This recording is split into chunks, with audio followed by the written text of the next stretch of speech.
principe potente.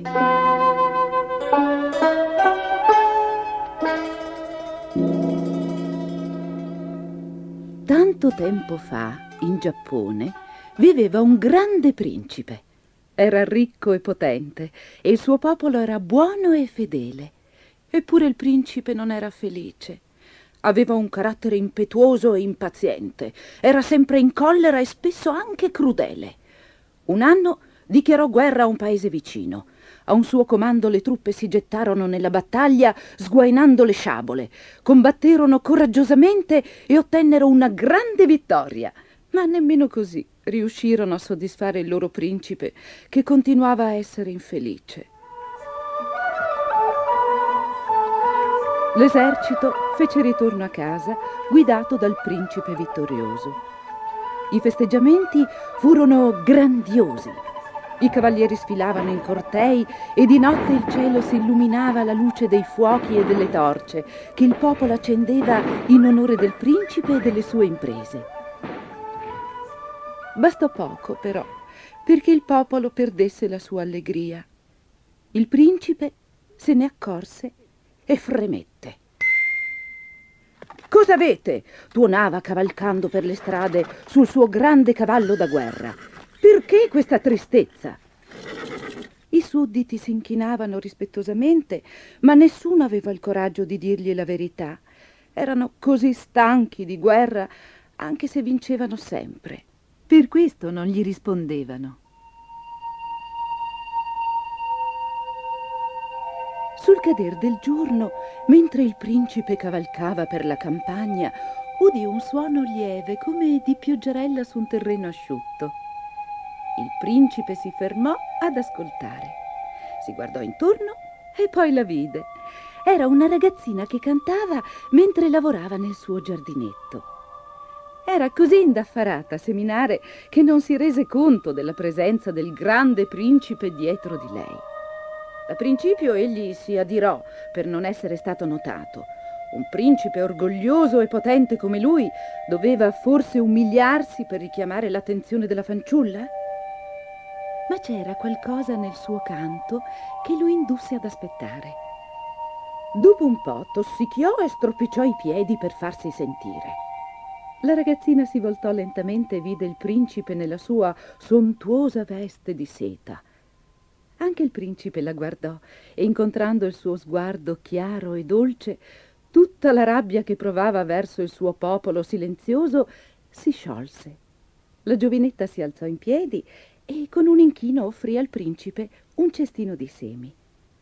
Sul momento egli si sentì offeso dal fatto che uno dei suoi sudditi osasse offrirgli un dono così umile, ma poi accettò il cestino. Non disse grazie e nemmeno sorrise, ma semplicemente si allontanò. Il potente principe era sconcertato mentre cavalcava lentamente verso il palazzo e quella notte dormì con il cestino di semi vicino al cuscino. Il mattino seguente si svegliò con una sensazione di forza ed energia, come quando era pronto a combattere. Ma non c'era nessuna guerra, non quel giorno. Il principe aveva altri piani. «Seminare non è lavoro da principi», mormorò mentre prendeva in mano il cestino di semi. «Ma è sempre meglio che combattere contro della gente inerme». Il popolo rimase stupefatto alla vista del principe che lavorava nei giardini del palazzo. E giorno dopo giorno, settimana dopo settimana e mese dopo mese, egli continuò a coltivare le sue piante, senza curarsi del caldo o del gelo. Poi, un mattino, arrivò all'improvviso la primavera. Il giardino traboccava di fiori e di profumi, le api ronzavano e gli uccellini cinguettavano. La gente per la strada sorrideva al sole. Ma dov'era il principe? Aveva lavorato tanto per creare quel giardino, perché dunque non veniva a goderselo insieme alla sua gente? Il principe si era appartato, stringendo in mano un ramoscello in fiore. Mentre lo guardava, grosse lacrime gli rigavano il volto, perché non riusciva a capire come mai la primavera rendesse sempre tutti così felici. Tutti meno lui. In verità non l'aveva mai capito, ma quest'anno era diverso. Aveva lavorato così duramente per creare un bel giardino e voleva proprio conoscere il segreto della felicità. Poi, come in un sussurro, gli sembrò di udire la voce soave della ragazzina. Lo esortava a guardare con il cuore i fiori e l'erba, gli uccelli e il cielo, gli insetti affaccendati e la gente ridente. E tutto a un tratto il principe li vide come non li aveva mai visti prima. Una gioia immensa gli colmò il cuore e vide i colori brillare al sole e sentì il profumo inebriante dei fiori. Per la prima volta si sentì veramente felice e si accorse di amare il suo popolo.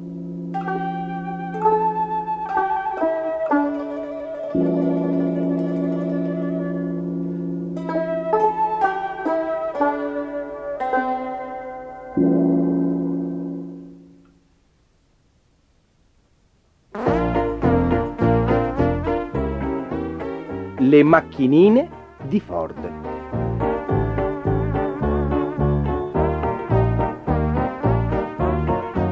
Ford aveva una gran passione per le macchinine. Le riparava quando si rompevano, le riverniciava, cambiava loro le ruote quando si bucavano e le battezzava. Minnie, Baby, Razzo, Bongo, Grinta, Vivì. Un pomeriggio di sole, Ford cominciò a scavare in un angolo del giardino vicino al bosco. Lavorò per ore e tutte le macchinine si chiedevano cosa stesse facendo. Alla fine si scoprì che era una magnifica autostrada per macchinine, con tunnel e cavalcavia e raccordi e montagne russe. Mentre le auto filavano allegramente sulla loro nuova pista, la mamma chiamò Ford per la merenda. Ora, dovete sapere che dietro un cespuglio c'erano due orchetti che avevano visto tutto. Appena Ford se ne fu andato, saltarono fuori dal cespuglio, rapirono le macchinine e le ficcarono dentro due sudici sacchi. Poi si caricarono i sacchi in spalla e ritornarono alla loro catapecchia in fondo al bosco. I mostriciattoli scaraventarono le macchinine in un'orribile gabbia e rimasero lì a covare con gli occhi la loro preda. Strappiamogli le ruote, continuavano a mugolare. Strappiamogliele, dai, mangiamocele subito. Le macchinine si strinsero fra loro tremando per lo sgomento. Povera noi, cosa faremo? Chiese Minnie. Potrei provare a sfasciare le sbarre, disse Grinta. Non serve, sospirò Vivì. Speriamo che Ford venga ad aiutarci. Uno di noi deve andare a cercare Ford, disse Bongo. Andrò io, si offrì Razzo. Io sono il più veloce. Sì, ma io sono la più piccina, saltò su Baby, e posso scivolare fra le sbarre. Caspita, fece Minnie, tu sì che sei coraggiosa. Così tutte le macchinine aiutarono Baby a scivolare fra le sbarre. I mostriciattoli che rimestavano nel loro calderone mugolando non videro la piccola macchina rosa scivolare fuori dalla porta. Baby si fece strada lentamente tra i boschi, oltre foglie enormi, ragni mostruosi e lumache bavose. Il posto era spaventoso e lei non sapeva da che parte andare. Dopo un po' si avvicinò ad una grossa rana verde.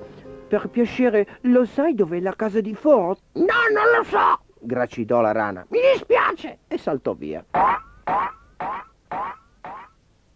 Baby era proprio scoraggiata. Mi sono persa. Che farò ora? Ma in quel momento vide un uccello nero che saltellava davanti a lei e gli corse incontro. Scusi tanto, lei non sa mica dove si trova la casa di Ford? Certo che lo so, ci ho svolazzato sopra tante volte. Se vuoi ti ci posso portare, vediamo un po'. Attenta, potrei farti un po' male, L'uccello nero afferrò Baby con le zampe dalla parte del bagagliaio e volò via sopra i boschi. Dopo un po', Baby vide la casa e proprio in fondo al giardino c'era Ford, che cercava dappertutto le sue macchinine scomparse.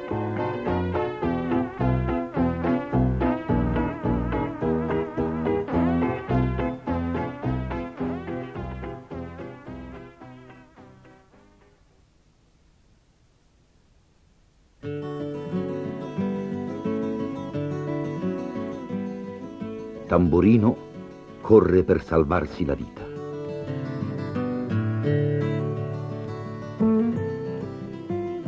Billy corse dietro a suo padre tirandolo per la giacca.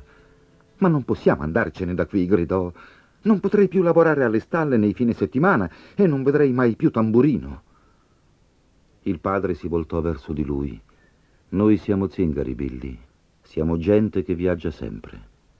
E poi il presidente del consiglio comunale, il signor Brown, ha deciso che noi ce ne dobbiamo andare da qui. Non c'è niente da fare, ragazzo mio. Farei meglio a dimenticare quel cavallino».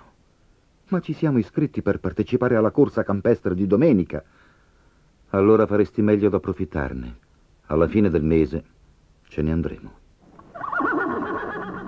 Quando Billy si recò alle stalle quel sabato mattina, Tamburino intuì che qualcosa non andava. Di solito il ragazzo zingaro era così allegro e lui lo aspettava sempre con ansia. Ma quel giorno Billy non aveva voglia di scherzare. I cavalli erano pronti per la solita cavalcata del sabato mattina e Billy era in sella a Tamburino come sempre. Proprio mentre i cavalli stavano per avviarsi, una potente automobile rossa irruppe nel cortile, facendo scartare e nitrire tutti i cavalli per la paura. Ne scese un uomo grasso dai capelli grigi, seguito da una ragazzina che indossava il più elegante completo da cavallerizza mai visto. Pantaloni bianchi, giacchetta nera e cappello nuovo di zecca. «Quel cavallino è sicuramente il migliore», disse l'uomo indicando Tamburino. «Non ti dispiace, vero ragazzo, di cederlo a Emma?» Poi si girò verso la padrona del maneggio che era alla testa del gruppo. «Mi chiamo Brown, consigliere Brown. Emma verrà qui a cavalcare ogni sabato. Voglio che abbia sempre quel cavallino color nocciola. Siamo intesi?» Ficcò una banconota in mano alla padrona del maneggio e se ne andò. «Mi dispiace, Billy, ma stamani devi proprio rinunciare a Tamburino», disse Lucy. «Dopotutto non è tuo e il consigliere Brown è una persona molto importante. È lui che consegnerà la coppa alla corsa campestre di domani». Billy scese da cavallo e montò un giovane puledro nero, mentre Emma saliva su Tamburino. La ragazzina non disse nemmeno una parola, mentre la fila di cavalli trottava attraverso la campagna. Dopo un'ora, il gruppo si diresse di nuovo verso casa. «Sai cavalcare molto bene», disse Billy a Emma, affiancandola, quando già si stavano avvicinando alle stalle. «Oh, papà ha speso un sacco di soldi per farmi imparare», rispose Emma, senza sorridere e senza guardare Billy in viso. «Ah, eccolo. È venuto a prendermi». La grossa macchina saliva rombando in cima alla collina. Il consigliere Brown vide la figlia fra gli altri cavalieri e suonò il clacson 2 o 3 volte. Tutti i cavalli si spaventarono e Tamburino si impennò. Emma fu scaraventata all'indietro e cadde a terra. L'uomo frenò bruscamente e corse verso la figlia. «Ci penserò io a dare a quel cavallo la lezione che si merita. È una furia. Basta guardare i suoi occhi. Mia figlia avrebbe potuto rimanere uccisa. Ve la farò vedere. Farò abbattere quel cavallo domani stesso». «Ma io sto benissimo, papà», disse la ragazzina rialzandosi. «Ti prego, sto bene». Ma le sue parole non servirono a niente. Il destino di Tamburino era segnato. Non appena il veterinario fosse arrivato al maneggio, il puledro sarebbe stato abbattuto come un animale pericoloso. Billy andò a cercare la nonna nel carrozzone dove viveva e per la prima volta in molti anni pianse. Cosa posso fare, nonna? È un cavallo buono e mite, lo sanno tutti. Si era solo spaventato per il rumore di quella grossa automobile. Non c'è niente da fare, Billy, replicò la vecchia zingara dopo averci pensato un po', tranne una passeggiata al chiaro di luna. Una cosa, nonna? Una passeggiatina notturna, ragazzo. Dovrete fuggire insieme. Tanto, grazie al consigliere Brown, noi zingari dovremo andarcene tutti in ogni caso. Billy rimase sveglio tutta la notte a pensare alle parole della nonna. Poi, prima dell'alba, scivolò fuori dall'accampamento zingaro e corse fino alle stalle, stringendo convulsamente le redini di Tamburino. Era ancora buio quando arrivò nel grande cortile e tutto taceva, ma quando aprì la porta della stalla di Tamburino, sentì che dentro c'era qualcuno. Un singhiozzare sommesso si mischiava al respiro tranquillo di Tamburino. Era Emma che piangeva, con il suo completo da cavallerizza tutto sporco e sgualcito e la testa del puledrino fra le braccia. «Oh, Billy», sussurrò quando lo vide, «perché papà è così crudele? Vuole sempre che io abbia il meglio di tutto, vuole sempre che io vinca. Sono venuta qui per cercare di salvarlo. Pensavo...» «Volevi fare una passeggiatina al chiaro di luna?» chiese Billy con un sorriso. «Già, anch'io sono qui per questo. Ascolta, ho un piano. So che sei una buona cavallerizza, ma sei anche coraggiosa e sei capace di saltare». Si sedettero entrambi sulla paglia e misero a punto il loro piano. Tamburino, che dopo quella disgraziata cavalcata era rimasto spaventato e inquieto, al suono di quelle voci amiche si sentì di nuovo al sicuro e amato. Stava già albeggiando quando i due ragazzi lo sellarono e lo fecero uscire dalla stalla. Tamburino non fiatava. Poi con Emma galoppò via nei boschi.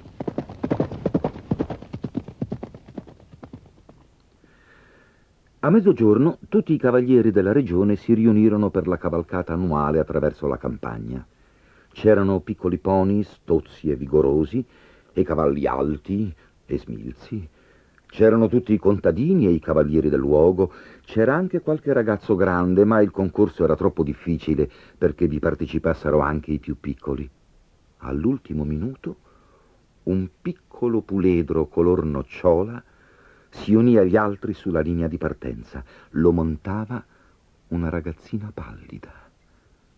La gente che assisteva mormorò: «Ma è troppo piccola. Chi è?» La bandierina fu abbassata e la corsa ebbe inizio. Gli zoccoli di un centinaio di cavalli risuonarono sui campi, sui sentieri erbosi e per tutta la collina. Cavalli sudati oltrepassavano siepi e abbattevano ostacoli. Alcuni cavalieri caddero di sella quando i loro cavalli traversarono il fiume sollevando alti spruzzi. Tamburino non aveva mai preso parte a una vera corsa prima di allora ed era molto teso, ma la mano di Emma era calma e rassicurante sulle sue briglie. Billy l'aveva affidata a Tamburino e il cavallino era deciso a portarla sana e salva oltre il traguardo e ad arrivare per primo. Il consigliere Brown attendeva ansiosamente al punto d'arrivo. Non sapeva che Emma partecipasse alla corsa ed era terribilmente in ansia perché non l'aveva vista per tutta la mattina. Vide il cavallo in testa quando ancora mancava un bel pezzo al traguardo. Un piccolo puledro, color nocciola, cavalcato da un fantino minuto con una giacca nera e pantaloni da cavallerizza eleganti ma sporchi. «Emma!» esclamò. Ma prima che potesse dire un'altra parola, Tamburino oltrepassò il traguardo tra gli applausi della folla. Il consigliere Brown non sapeva che dire quando consegnò la coppa alla propria figlia e quando dovette appuntare la coccarda blu alle fortunate briglie zingare di Tamburino. «Papà, io so che vuoi sempre vedermi vincere», gli sussurrò Emma. Lucy, la padrona del maneggio, si trovava nei pressi quando il padre di Emma si rivolse alla figlia. «Ti comprerò quel puledro, cara. È un bravissimo corridore». Ma Lucy aveva saputo da Billy tutta la storia ed era molto orgogliosa del ragazzo che aveva rinunciato a partecipare alla corsa pur di salvare la vita di Tamburino, e per la seconda volta. «Ah, mi dispiace, ma quel cavallo non mi appartiene», disse indicando Billy. «È di questo ragazzo, ma sono sicura che lui permetterà ad Emma di cavalcarlo ogni sabato». Billy, incredulo, fece tanto d'occhi. Lucy gli aveva regalato Tamburino. Ora era proprio suo. Poi gli venne un'idea. Guardò negli occhi il signor Brown, che stava cercando di essere gentile. «Sono terribilmente spiacente, signore, ma porterò via Tamburino alla fine del mese. Io sono uno zingaro e il consiglio ha deciso che la nostra carovana deve andarsene». Il consigliere impallidì. Non possiamo permettere che questo succeda, vero? Non ora che Emma si è così affezionata a questo cavallo. Vedrò cosa posso fare. E così gli zingari non furono costretti ad abbandonare il posto e Billy non dovette lasciare il maneggio. Continuò a lavorare là durante i fine settimana e lui ed Emma diventarono amici.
Il primo volo.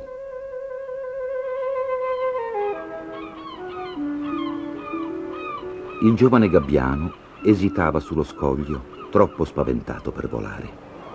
Fece una corsetta proprio in cima allo scoglio e batté le ali, ma lontano sotto di lui c'era il mare aperto e lui era sicuro che le sue irsute alucce marroni non lo avrebbero sostenuto. Così si girò e tornò dentro al nido in cui era nato. Nemmeno quando i suoi fratelli e le sue sorelle corsero in cima allo scoglio, sbatterono le ali e presero il volo, riuscì a raccogliere abbastanza coraggio da imitarli. E anche se mamma e papà Gabbiano lo chiamavano, insistevano perché volasse, lo minacciavano di lasciarlo morire di fame sullo scoglio se non si fosse deciso, lui non riusciva a muoversi. Per tutto il giorno nessuno gli si avvicinò e lui rimase ad osservare i genitori che volavano tutto intorno con i suoi fratelli e sorelle, insegnando loro ad alzarsi più in alto o a scendere in picchiata rasentando le onde per catturare i pesci. Vide suo fratello grande acchiappare la sua prima aringa, mentre i genitori gracchiavano orgogliosi, ma a lui nessuno portò del cibo. Il sole stava tramontando. Al mattino aveva trovato un pezzetto di pesce secco, ma ora non c'era più nemmeno una briciola di cibo. Cercò fra le erbacce e le pagliuzze del nido di famiglia, masticò perfino dei pezzetti secchi di guscio d'uovo, lo stesso uovo dal quale era uscito.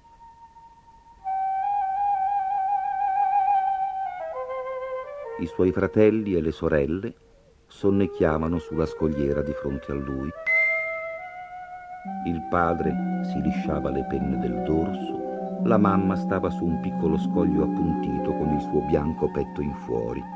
Lacerò un boccone da un pesce che giaceva ai suoi piedi e poi strusciò il becco sulla roccia nera. La vista del cibo lo fece impazzire. Lui adorava lacerare il pesce in quel modo, strusciando il becco di qua e di là per affilarlo. Con un grido la pregò di portargli del cibo e continuò a pigolare pietosamente finché emise uno stridio di gioia. La mamma aveva preso nel becco un pezzo di pesce e stava volando verso di lui. Si spinse in fuori impaziente, zampettando sullo scoglio e cercando di avvicinarsi a lei. La madre gli si fermò proprio di fronte con le zampe penzoloni, le ali aperte, ma immobile. Rimase lì a mezz'aria con il pesce nel becco quasi alla portata del piccolo. Ma perché non si avvicinava? Perché non gli dava il pesce? Fece un balzo verso il cibo. Con un acuto stridio cadde dallo scoglio giù nel vuoto. La madre scese a capofitto sopra di lui. Mentre il piccolo gabbiano precipitava, sentiva il fruscio delle sue ali sopra di lui. Fu sopraffatto dalla paura e si sentì fermare il cuore. Non udiva più niente. Ma durò solo un istante. Sentì all'improvviso che le sue ali si aprivano. Sentiva come le punte delle ali fendevano l'aria. Ora non cadeva più. Fluttuava piano piano verso il basso. Non aveva più paura, si sentiva solo un po' stordito. Poi sbatté le ali e si innalzò in volo. Stridendo di gioia, sbatté le ali di nuovo e si alzò ancora più in alto, gonfiò il petto e girò verso il vento. La madre che gli volava accanto lo sfiorò e gli rispose con un altro grido. Poi dimenticò completamente che fino a poco prima non sapeva volare affatto e cominciò a tuffarsi e a veleggiare. Ora era vicino all'acqua, volava proprio a pelo della superficie scintillante. Vide le piccole crestine bianche muoversi sul mare verde e blu e osservò come la sua famiglia vi si posava sopra. Gli stavano facendo cenno, lo chiamavano. Abbassò le zampe per posarsi sull'acqua, ma si accorse che affondava. Stridendo di paura, cercò di alzarsi di nuovo in volo sbattendo le ali, ma le zampine affondavano sempre di più e ora l'acqua gli toccava la pancia. E poi non affondò oltre. Stava galleggiando. E intorno a lui la famiglia strideva, lo acclamava, gli offriva pezzetti di pesce. Era fatta. Il piccolo gabbiano aveva compiuto il suo primo volo.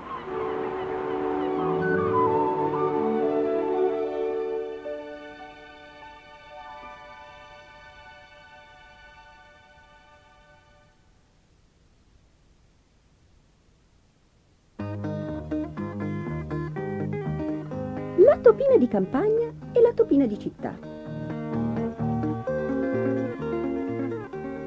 C'era una volta una topina di campagna che viveva in una tana nascosta sotto una siepe. Tutti i giorni scorazzava per i campi raccogliendo chicchi di grano e quando si sentiva più coraggiosa del solito osava perfino introdursi in un giardino lì vicino in cerca di qualche bocconcino succulento. Spesso trovava saporite croste di formaggio o croccanti briciole di pane che erano state sparse sul prato per gli uccelli. Un giorno ricevette la visita di sua cugina, la topina di città. «Oh, cara cugina, squittì, che bella sorpresa! La mia vita qui in campagna scorre così tranquilla che avevo proprio voglia di vederti. Potrei stare qui tutto il giorno ad ascoltare le tue storie di vita cittadina. Ti prego, siediti e raccontami le novità». «Beh, effettivamente non so da dove cominciare», replicò la topina di città. «Mi capitano così tante avventure e faccio tanti di quei festini». «Un festino! È proprio quello che ti offrirò», la interruppe la topina di campagna. «Proprio stamattina ho trovato delle gustosissime bucce di formaggio», disse tutta pimpante. La topina di città non credeva alle sue orecchie. Squittiva, rideva e squittiva mentre l'altra preparava la tavola. «Mia povera cugina», disse, «ma che vita monotona conduci! Se il meglio che puoi offrirmi sono delle bucce di formaggio ammuffite, credo proprio che me ne tornerò a casa subito. Anzi, perché non vieni tu a stare da me per qualche giorno? È tutto così eccitante in città». Dopo aver riflettuto per un po', la topina di campagna accettò l'invito. Il viaggio fu lungo e spaventoso. Quando arrivarono in città, ebbero cura di passare da stradette secondarie, ma anche così c'era in giro un'enorme quantità di gente e quel che è peggio, di gatti. La povera topina di campagna tremava di paura quando finalmente arrivarono alla casa dove viveva la cugina. «Non sarei dovuta venire», sussurrò, mentre in punta di zampe entravano nella enorme cucina. «Presto cambierai idea», replicò la cugina allegramente. «Guarda cosa c'è là». La topina di campagna guardò in alto e vide una tavola apparecchiata e piena di cibo. A quella vista così allettante dimenticò di colpo tutte le sue paure. «Non ho mai visto tante cosine buone», sospirò felice. «E potremmo assaggiarle tutte», squittì la cugina. «Ora siediti e ti offrirò il miglior festino che tu abbia mai sognato». Dopo qualche minuto le due topine avevano davanti a sé un enorme mucchio di cioccolata. Ma prima ancora di poterne assaggiare un pezzettino, la porta si spalancò e un grosso gatto, tigrato, irruppe nella stanza. Le due cugine quasi volarono mentre si precipitavano a nascondersi nella tana che la topina di città aveva nel guardaroba, e una volta arrivate ci mancò poco che il gatto riuscisse ugualmente a spiaccicarle con la sua zampona. Fa parte dell'emozionante vita di città, ridacchiava sotto i baffi la topina cittadina. «Beh, io posso fare a meno di questo genere di emozioni», replicò senza fiato la cugina. «La mia vita sarà anche monotona, ma almeno è sicura. Perciò, cara cugina, appena il campo è libero, me ne torno in campagna e ci resterò per sempre».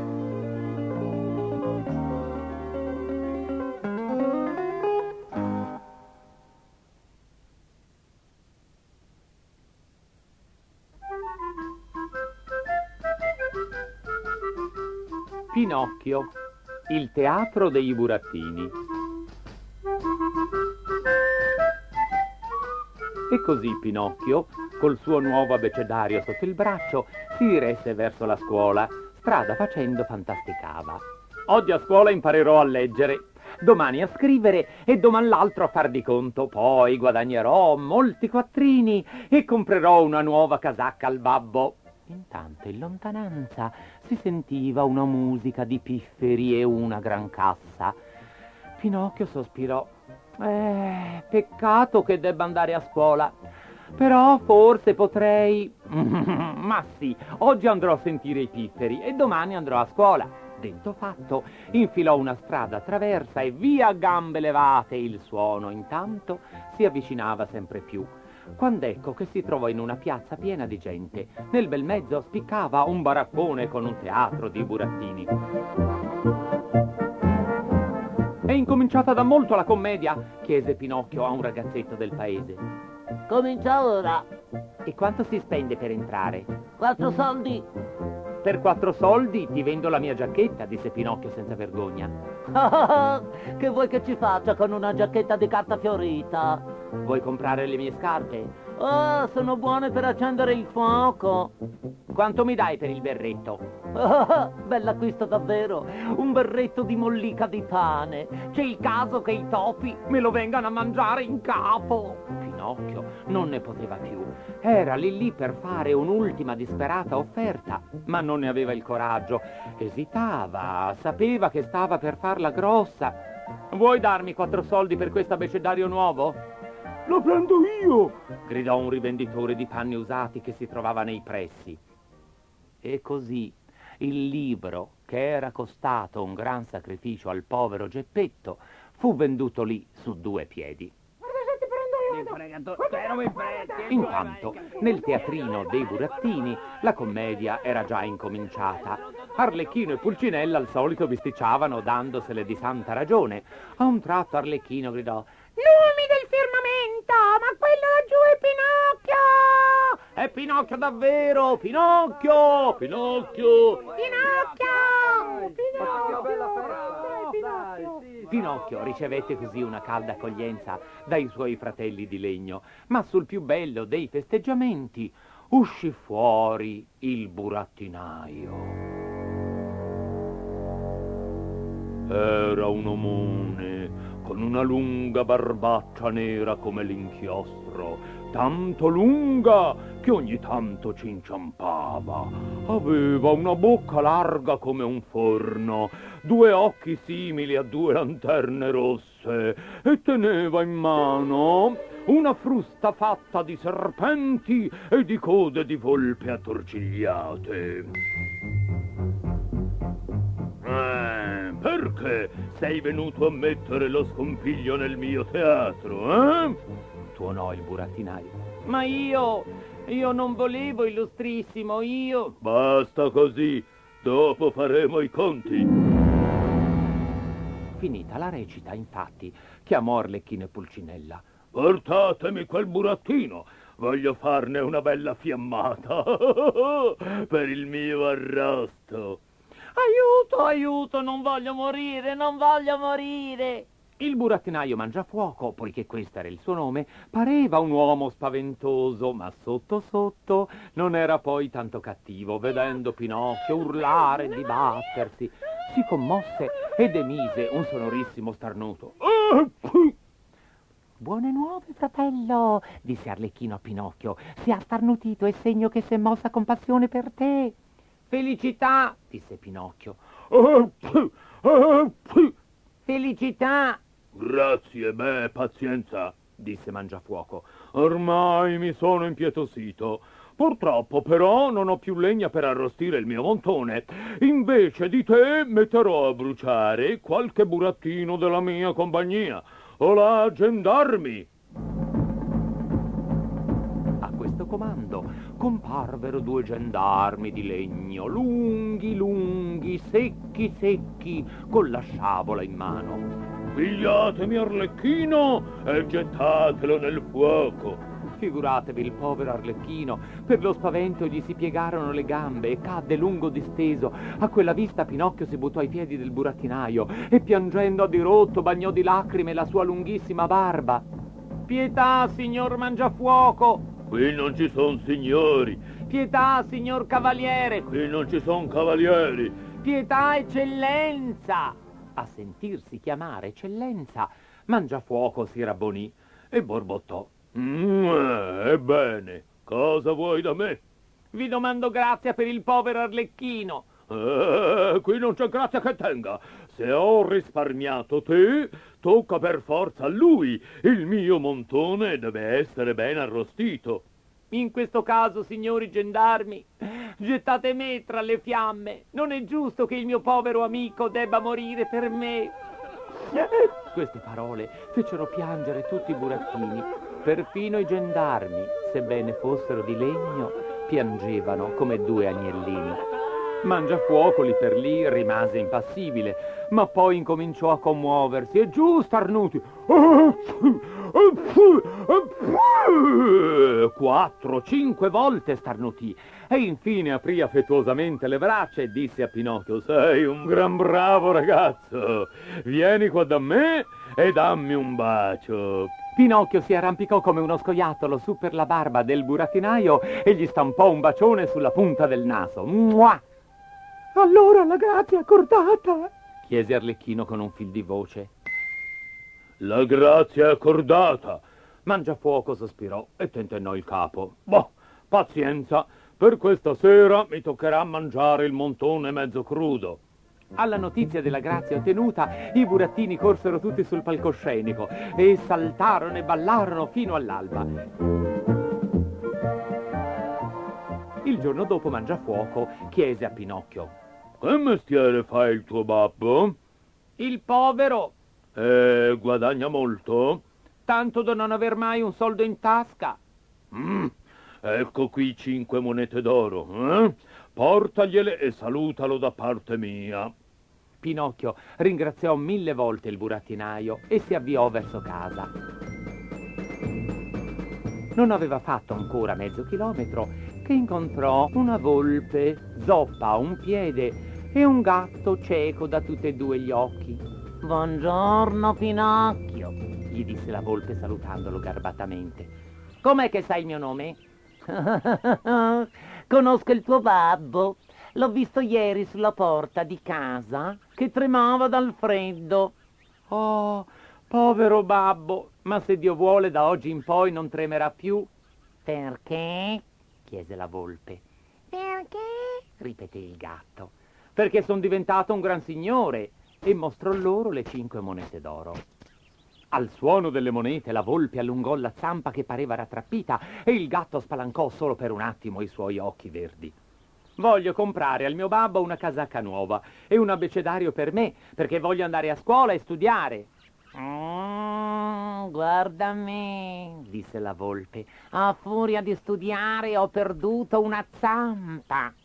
Guarda me, disse il gatto. A furia di studiare ho perso la vista.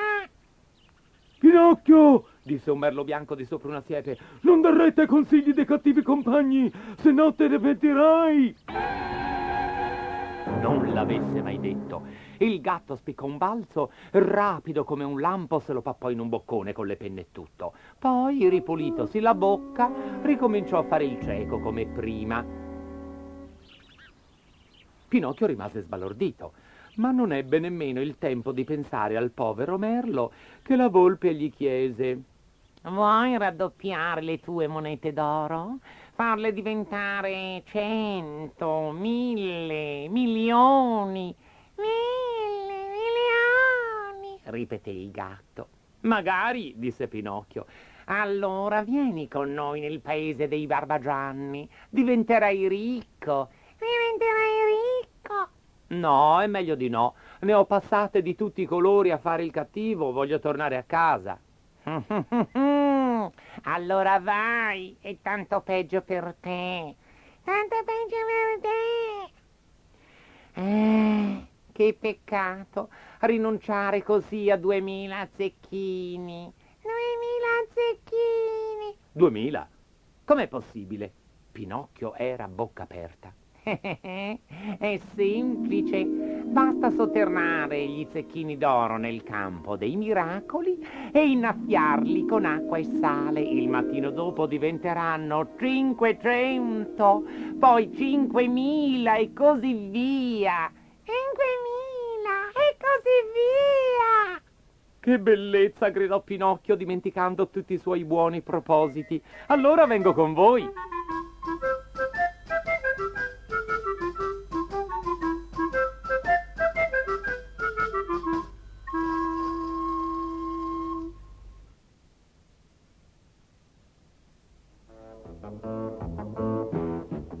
L'ometto di Panpepato. Un uomo piccino e una donna piccina, entrambi vecchietti, vivevano insieme in una casa piccina, anch'essa vecchietta. Un giorno la donna piccina impastò un ometto di Panpepato, gli fece i bottoni con il ribes, gli occhi con l'uva passa e per bocca ci mise una buccia d'arancia. Poi lo stese in una teglia e lo infornò. Ma quando il Panpepato fu cotto e la donnina aprì lo sportello del forno, l'ometto di Panpepato saltò fuori dalla teglia, fuori dalla porta e via lungo la strada. La donna piccina e l'uomo piccino gli corsero dietro più in fretta che potevano, ma l'ometto rideva e gli scherniva: «Correte, correte, ma è fiato sprecato! Io son l'ometto di Panpepato!» E infatti non riuscirono ad acchiapparlo. Dopo un po', l'ometto di Panpepato sorpassò una mucca che riposava in un campo. «Fermati, fermati e fatti mangiare!» muggì la mucca. «Son scappato ai due vecchietti, come correvano quei poveretti! Corri, corri, ma è fiato sprecato! Io son l'ometto di Panpepato!» E nemmeno la mucca riuscì ad acchiapparlo. Così l'ometto di Panpepato continuò a correre per i campi finché sorpassò un cavallo. «Fermati, fermati e fatti mangiare!» nitrì il cavallo. Ma l'ometto di Panpepato rise forte e lo schernì. «Son sfuggita a una vecchietta, a suo marito e alla mucchetta. Corri, corri, ma è fiato sprecato! Io son l'ometto di Panpepato!» E nemmeno il cavallo riuscì ad acchiapparlo. In fondo al campo, l'ometto sorpassò dei contadini che trebbiavano il grano. Essi sentirono il delizioso profumo di Panpepato appena sfornato e corsero tutti fuori dal capannone per prenderlo. «Fermati, fermati e fatti mangiare!» gridavano i contadini. Ma egli guizzò fra le loro gambe e ridendo li schernì. «Son sfuggito ai due vecchietti, come correvano quei poveretti! A una mucca e a un cavallo, ed eccomi qui ancora in ballo! Correte, correte, ma è fiato sprecato! Io son l'ometto di Panpepato!» E nemmeno i trebbiatori riuscirono ad acchiapparlo. Oramai il piccolo ometto di Panpepato si era convinto di essere il più furbo biscotto mai uscito da una teglia, e rideva e ballava e si faceva un sacco di complimenti. «Nessuno potrà mai acchiapparmi», pensava. E quando una volpe gli venne incontro correndo, l'ometto di Panpepato si limitò a ridere e corse via schernendola. «Son sfuggito ai due vecchietti, come correvano quei poveretti! A una mucca e un cavallo, per me è stato solo un ballo! Sono sfuggito ai contadini, come gridavano quei poverini! Corri, corri, ma è fiato sprecato! Io sono l'ometto di Panpepato!» «Ma io non voglio acchiapparti», disse la volpe correndo più forte. «Anch'io sto fuggendo dai cacciatori. Ma se riusciamo a attraversare il fiume, saremo in salvo entrambi». Quando furono in riva al fiume, la volpe disse all'ometto di Panpepato: «Salta sulla mia coda e ti porterò di là». E così l'ometto saltò sulla coda della volpe, che si immerse nell'acqua. Ma subito la volpe si voltò. «Sei troppo pesante per la mia coda. Montami sulla schiena, così non ti bagnerai». E l'ometto di Panpepato saltò sulla schiena della volpe. «Sei troppo vicino all'acqua lì sulla mia schiena», disse ancora la volpe dopo aver nuotato un po'. «Salta sulla mia spalla». E l'ometto di Panpepato saltò sulla spalla della volpe. Quando furono in mezzo al fiume, la volpe gridò: «Aiuto! Sto affondando! Salta sul mio naso, ometto di Panpepato!» E così l'ometto di Panpepato saltò sul naso della volpe ed entrambi guardarono felicemente il fiume. Ma appena toccò terra, la volpe scosse la testa e scaraventò in aria l'ometto di Panpepato. Snap! Fecero le mascelle della volpe. Swoop! Fece la sua lingua rossa e bagnata. «Povero me», disse l'ometto di Panpepato, «un pezzo di me è bell'andato». «Snap!» fecero i bianchi denti della volpe. «Swoop!» fece la sua rossa e umida lingua. «Guarda, guarda», gridò l'ometto di Panpepato. Per 3/4 sono belle andato.